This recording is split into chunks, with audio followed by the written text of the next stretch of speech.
ഇന്ന് പഞ്ചാബിൻ്റെ captain Sam കർണായിരുന്നു. സാധാരണ Shikhar ധവാനായിരുന്നു captain സ്ഥാനം ഏറ്റെടുക്കാറ്. എന്നാൽ ധവാനെ ഇന്ന് പഞ്ചാബ് കളിപ്പിച്ചില്ല. ഇപ്പോഴിതാ പഞ്ചാബ് കളി തോറ്റിരിക്കുകയാണ്. ഇന്ന് കളി തോറ്റ ശേഷം പഞ്ചാബ് താരം ധവാൻ പറഞ്ഞ കാര്യമാണ് നമ്മൾ ഈ ഒരു വീഡിയോയിൽ നോക്കുന്നത്. ഇതുപോലത്തെ IPL ന്യൂസിന് വേണ്ടി ഈ ചാനൽ മറക്കാതെ സബ്സ്ക്രൈബ് ചെയ്യൂ. ഒരു ബോൾ ബാക്കി നിൽക്കെയാണ് രാജസ്ഥാൻ ഇന്ന് കളി ജയിച്ചത്.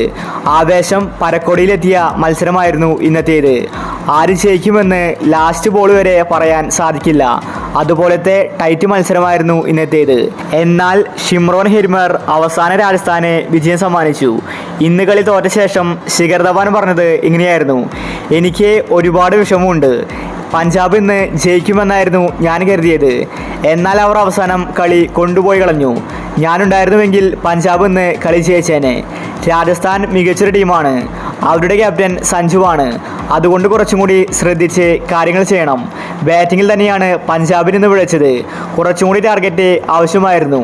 147 റൺസ് ചെറിയ സ്കോറാണ്. അതുകൊണ്ട് തന്നെയാണ് കളി തോറ്റത്. രാജസ്ഥാൻ മികച്ച കളിയാണെന്ന് പുറത്തെടുത്തത്.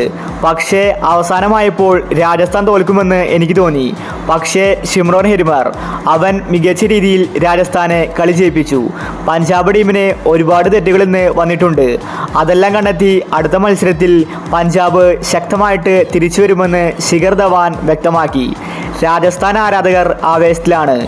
IPLന്റെ പ്ലേ ഓഫ് സാധ്യത രാജസ്ഥാൻ കൂട്ടിയിരിക്കുകയാണ്. ഇനി രാജസ്ഥാൻ പുറത്താകാൻ സാധ്യതയില്ല. ഈ IPLൽ ഇതുവരെ ഒരു മാച്ച് മാത്രമേ രാജസ്ഥാൻ തോറ്റിട്ടുള്ളൂ. അത്രയും മികച്ച ബൗളിങ്ങും ബാറ്റിങ്ങുമാണ് രാജസ്ഥാൻ കാഴ്ചവെക്കുന്നത്.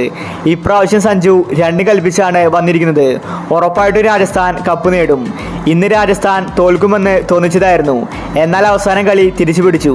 ഇന്നത്തെ മത്സരം വളരെ ആവേശകരമായിരുന്നു. അപ്പോൾ ഇന്നത്തെ കളിയെ പറ്റി നിങ്ങളുടെ അഭിപ്രായങ്ങൾ താഴെ കമൻറ്റ് ചെയ്യുക. ഇതുപോലത്തെ IPL ന്യൂസിന് വേണ്ടി ഈ ചാനൽ മറക്കാതെ സബ്സ്ക്രൈബ് ചെയ്യൂ.